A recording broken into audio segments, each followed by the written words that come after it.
बिस्मिल्लाहिर्रहमानिर्रहीम, अस्सलाम वालेकुम। पाकिस्तान और दुनिया भर में देखने और सुनने वालों को अब्दुल कादिर का सलाम। पाकिस्तान में 4 जुलाई की रात है। सियासी खबरों पर बात करने से पहले व्लॉग का आगाज़ वहाँ से करते हैं जहाँ कल रात हमने छोड़ा था, जब मैं देख रहा था कि पेट्रोलियम मसनूआत की कीमतों में कमी का अभी तक कोई नोटिफिकेशन नहीं आया। आखिरी टाइम तक चेक भी कर रहे थे हम, लेकिन जैसे व्लॉग एंड हुआ उसके बाद पता चला कि वफाकी हुकूमत ने 2 रुपये तक की तारीखी कमी कर दी है पेट्रोल और डीजल की प्राइस में। 2 रुपये भी पूरी नहीं की, 1 रुपये 97 पैसे की कमी कर दी है। अब उसके ऊपर तरह तरह के तबसरे चल रहे हैं। कुछ लोग कह रहे हैं कि अगर बाइक में अगर कोई बंदा 1 लीटर पेट्रोल डेली डलवाता है तो उसको पूरे महीने के बाद 59 रुपये की बचत हो सकती है। 59 रुपये समथिंग, कुछ 10 पैसा की बचत उनको हो सकती है। और अगर 6 महीने तक वो चलाएं तो 354 रुपये की तारीखी बचत वो कर सकते हैं इस सारे मामले से।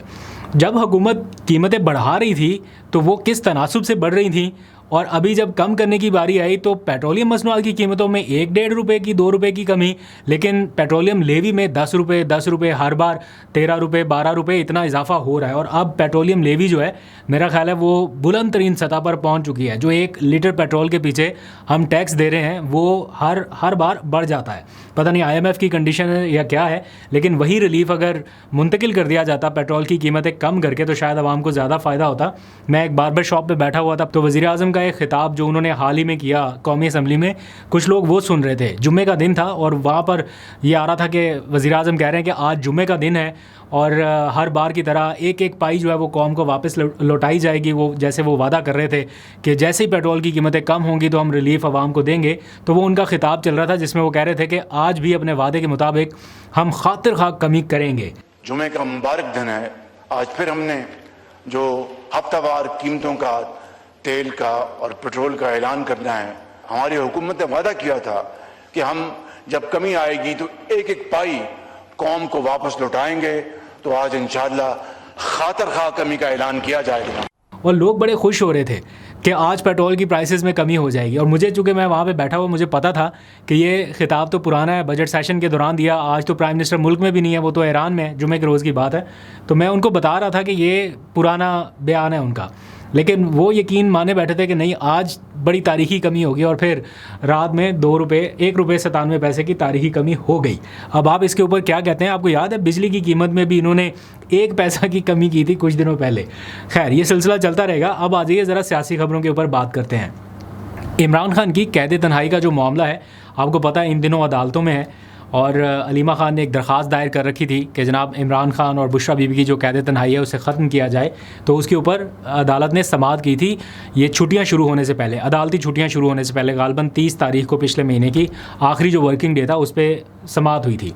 उसके बाद फिर आज उसका पहला इब्तदाई फ़ैसला आया। यानी अभी तो बाकायदा रेगुलर समाअतें उसकी शुरू नहीं हुई, वो छुट्टियों के बाद शुरू होंगी। लेकिन उसका पहला इब्तदाई जो फ़ैसला आया है उसमें अडयाला जेल के सुपरिटेंडेंट से कुछ सवालात पूछे गए हैं। नंबर 1 ये कि इमरान खान की कैद तन्हाई अगर है तो वो किस अथॉरिटी के तहत है और किस कानून के तहत है, क्यों की जा रही है उनकी कैद तन्हाई, और क्या ये कोई सज़ा है उनको दी गई है, रिटन कोई ऐसी अदालत की जानिब से सज़ा सुनाई गई है कि इन्हें कैद तन्हाई में रखा जाए।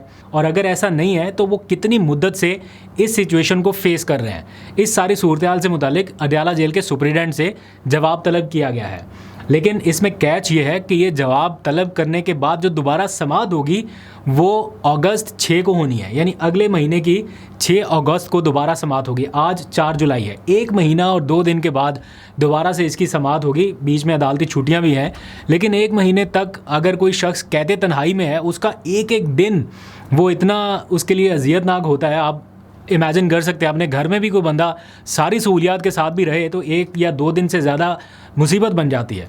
लेकिन अगर किसी को ये पता हो कि वो कैद तन्हाई में है, बाहर लोगों से मिल नहीं सकता, अपनी मर्ज़ी कर नहीं सकता, कहाँ पर एक वक्त में मुल्क का वज़ीर आज़म, मुल्क का हाकिम जिसकी मर्ज़ी से सारे फ़ैसले होते होंगे, वो अपनी मर्ज़ी से जेल से बाहर नहीं जा पा रहा, अपनी फैमिली से नहीं मिल पा रहा, अपने वकला से नहीं मिल पा रहा, तो ये सिचुएशन काफ़ी गंभीर है। जिस पर बीत रही है ऑब्वियसली वही जानता है कि किस कंडीशन से वो गुजर रहे हैं। बाहर बैठे वाले लोग उस तरह से जज नहीं कर पाते। यहाँ पर तो बस एक बयान आता है कि वो बस डटा हुआ है, बस ये है वो है।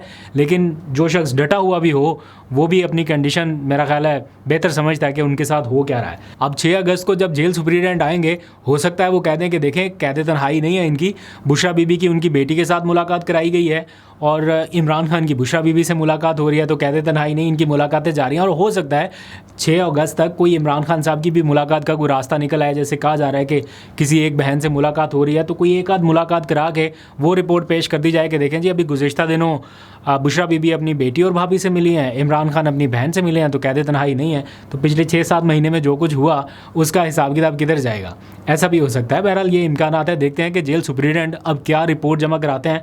ऑब्वियसली वो ये तो नहीं कहेंगे कि हाँ जी हमने इन्हें कैद तन्हाई में रखा है, वो तो इसको कन्फ्रंट करेंगे और कहेंगे कि ये जो कुछ भी बार बताया जा रहा है ऐसा बिल्कुल नहीं है और उसके दिफा में ये फैक्ट्स हैं। कल परसों से लोग कुछ तनकीद कर रहे थे सुहेल आफरीदी के ऊपर कि उन्होंने वो जो कौमी कॉन्फ्रेंस हुई थी जेल इस्लाहात वाली, उसके ऊपर हम कल के व्लॉग में तफसील से बात कर चुके हैं। एक चीज़ मिस हो गई थी, लोगों ने तनकीद क्यों की कि वो मरियम नवाज़ ने जब खिताब अपना ख़त्म किया तो उन्होंने क्लैप कर दी, इसके ऊपर तनकीद हो रही थी।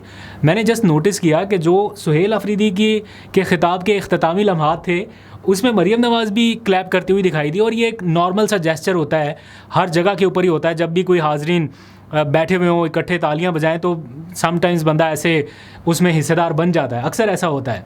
तो मैंने वो नोट किया, ऑल्दो कि वो मोमेंट बिल्कुल फ्रिक्शन ऑफ सेकंड का है, लेकिन देखा जा सकता है कि सुहेल आफरीदी की तकरीर के बाद मरियम नवाज़ भी क्लैप कर रही हैं। और शुरुआत जो है वो अडियाला जेल से होनी चाहिए। शुक्रिया।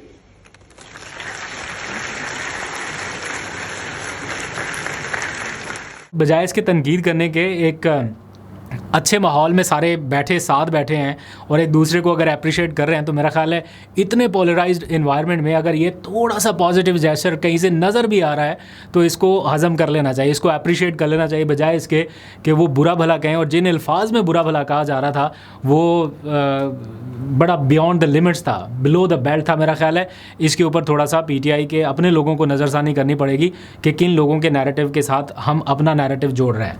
अच्छा, एक ख़बर आज चल रही है, मेरे से भी कुछ लोगों ने वो बार बार भेज के क्लिप पूछा है कि क्या ये रियल है कि पूरे पाकिस्तान में पाकिस्तान तहरीक इंसाफ की जो तंजीम है या तंजीमी ओहदेदारान हैं उनको फारिग कर दिया गया। पहली बात ये कि ये ख़बर काफ़ी टाइम पहले की है, जब सारे ओहदेदारान फारिग कर दिए गए थे और उसके बाद असर-ए-नौ इसकी तश्कील हुई थी। इसी खबर में अगर आप देखें तो इमरान खान की तस्वीर नज़र आ रही है जो कि TV के ऊपर आजकल नहीं चल रही, और उसके ऊपर अगर आप देखें तो फवाद चौधरी की जानिब से बताया जा रहा है, आगे की हिदायत बताई जा रही है कि अब आगे क्या करना होगा।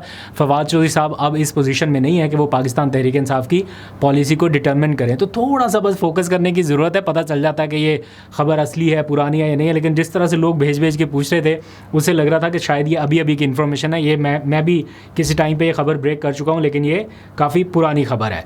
सोशल मीडिया पर इस टाइम क्या चल रहा है वो गैर मुल्की ख़वातीन के हवाले से जो वाक़या एक पेश आया, अफसोसनाक वाक़या, जिसमें इसाक डार साहब के नवासे का नाम आ रहा है या समहाउ वो रिपोर्ट किया जा रहा है मीडिया के ऊपर।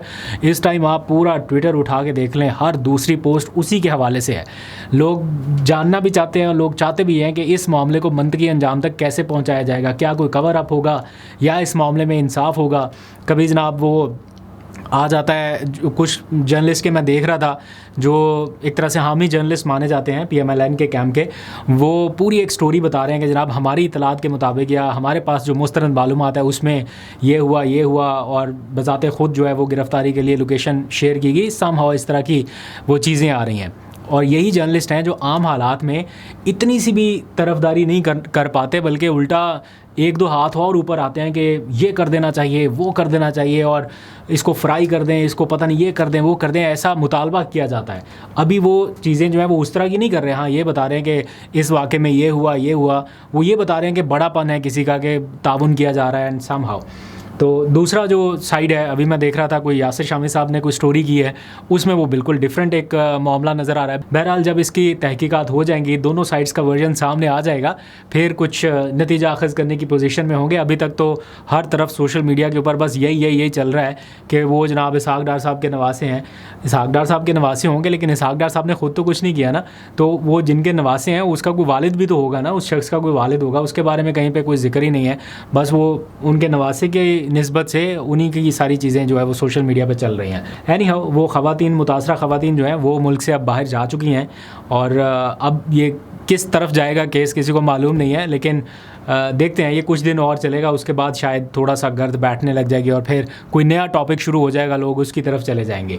एक नया टॉपिक आजकल इन दिनों में और भी शुरू हुआ है कल परसों से, और वो है इमरान खान की तस्वीर का ब्लर किया जाना। ये तो वैसे तो मामूल की बात है, लेकिन अपनी ही एक हामी तंजीम की जानिब से उनकी तस्वीर को ब्लर करके जिस तरह से दिखाया गया है कि इवेंट में वो जो अमेरिका में मुकीम कुछ डॉक्टर्स की एसोसिएशन है, उन्होंने एक इवेंट ऑर्गेनाइज़ किया, उस इवेंट में इमरान खान की जो तस्वीर है उसको जिस तरह से डीफेस कर दिया गया, यानी जैसे कोई पॉलिसी के तहत होता है, या यहाँ पर तो चलो एक चीज़ समझ में आती है, लेकिन बाहर जो हुआ उसके ऊपर लोग बहुत नाराज़ हैं, ख़ासतौर पे पीटीआई के हामी, और इसके ऊपर ख़ासी तनकीद की जा रही है। और फिर जो मुंतज़मीन थे उस इवेंट के, उन्होंने आके माजरत भी की, उन्होंने कहा कि जनाब इसकी हम जिम्मेदारी लेते हैं, ये जो डेकोरेशन कमेटी थी उनकी जानिब से ये डिज़ाइन हुआ और ये पता नहीं कैसे हो गया, हम इसकी ज़िम्मेदारी लेते हैं। लेकिन बहरहाल अब तो हो गया, एक इवेंट हो गया, और उस इवेंट में ये जो तस्वीर है ये बहुत ज़्यादा वायरल है। तो यहाँ पर लोग कहते हैं कि हो रहा है, चलो समझ में आती है, लेकिन वहाँ पर नहीं होना चाहिए था। तो एक तस्वीर जिसको डीफेस किया गया वो सबसे ज़्यादा वायरल है। तो जब आप इमरान खान को ब्लर करके दिखाने की कोशिश करेंगे, ये साबित करने की कोशिश करेंगे कि इसको ब्लर करने से शायद उनकी पॉपुलैरिटी या उनका नाम उस तरह से ब्लर हो जाए, ये मुमकिन नहीं। अगर होना होता तो हम भी इस पर बात ना करते, क्योंकि 3 सालों से ब्लर सिचुएशन ही चल रही है ना नाम टीवी पे, ना तस्वीर टीवी पे, ना शक्ल, ना कोई बयान, ना कोई स्टेटमेंट, कुछ भी नहीं। But still TV talk shows को देख लें, शुरू भी उनके पीटीआई और ये सारा कुछ इन्हीं इश्यूज़ के ऊपर होता है। अगर आप माइनस कर दें बिलफर्ज इमरान खान और पीटीआई को, तो ख़बरों में क्या डिस्कस करने के लिए रह जाएगा, या हमारे इस व्लॉग में हम क्या और बात करेंगे मालूम नहीं है। लेकिन इस टाइम सेंटर ऑफ ग्रेविटी वही है, ये मानने वाली बात है। एनीहाउ, अभी तक के लिए इतना ही, ख़बरें और भी हैं लेकिन कल ज़रा जिक्र करेंगे। अपना बहुत सा ख्याल रखिए। अल्लाह हाफ़िज़।